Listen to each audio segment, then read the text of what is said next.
Hello, everybody. My name is Eric Knowles. Do you ever just wake up one day and be like, we have to do something different in life in terms of our environment and our sustainability practice? Well, that's why the Lyle Center exists. So come with me. It's been created through the ideas of John Lyle, but come with me in this location at Cal Poly in Los Angeles, California, to further your understanding of a new sustainability practice called Regenerative Studies and what the Lyle Center has to offer. Thank you. What regenerative studies is a sustainability practice that goes off the idea of having support systems for humanity that are able to revitalize, renew, and restore the dynamics of our natural processes.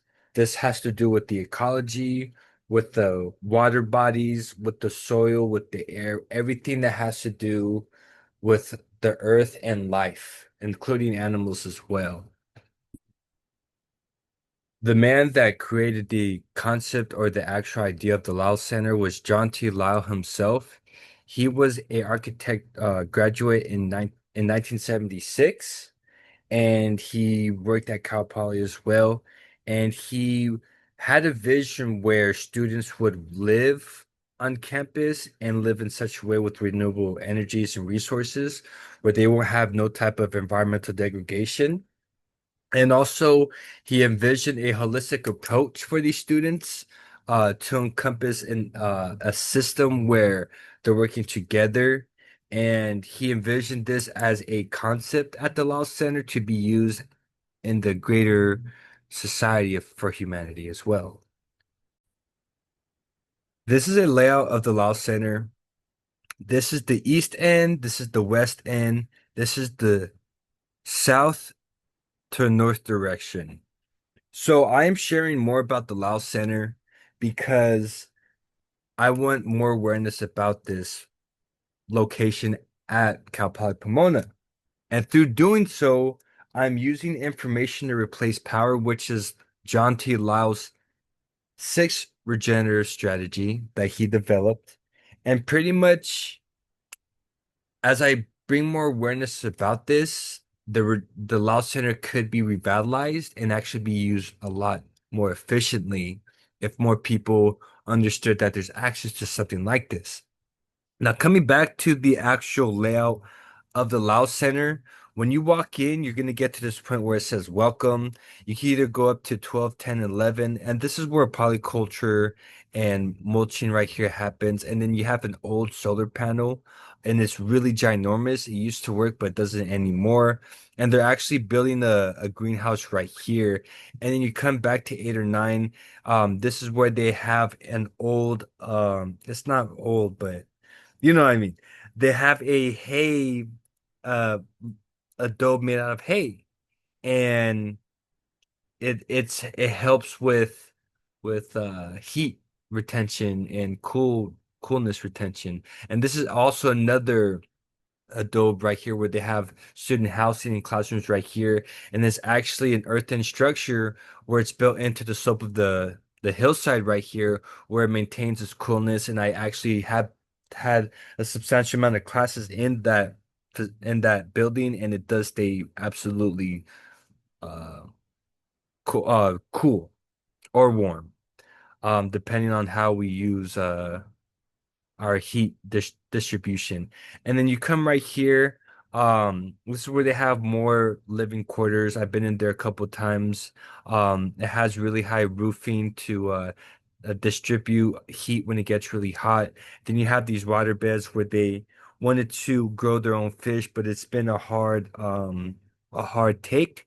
And then when it rains, the rain actually does come down this way and it washes out and it actually revitalizes the the water table below. And as you see, there's 12 key sites. They do composting.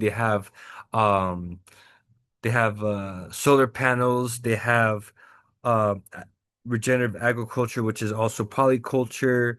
They have the straw bale building, which is the number 9. They got the test cells, which is 8.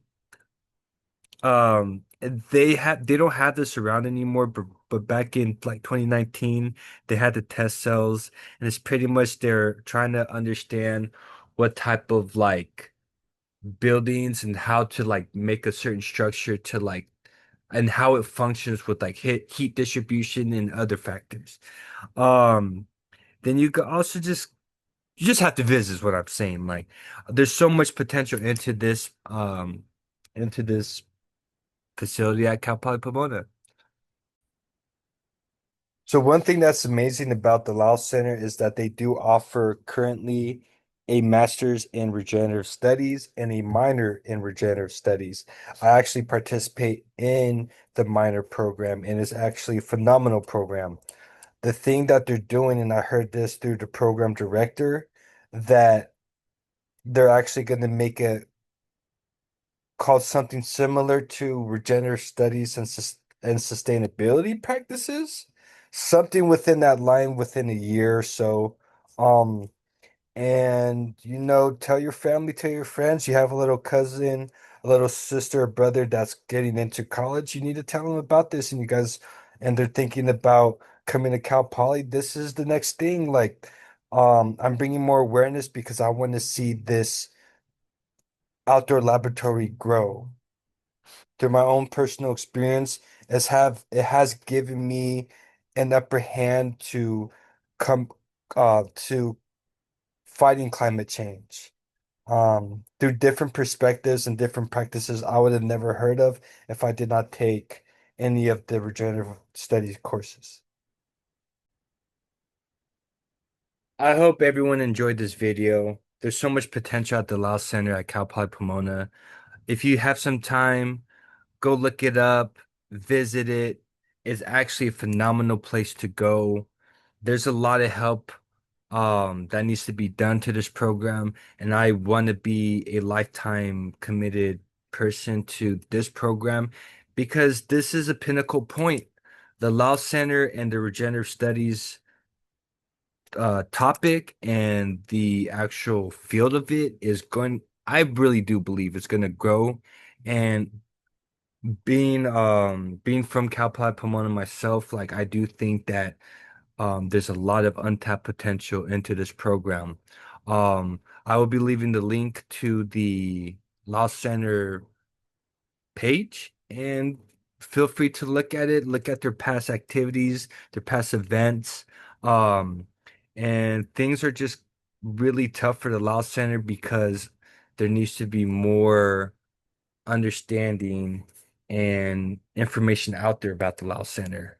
Following that sixth strategy. Have a good one, everybody.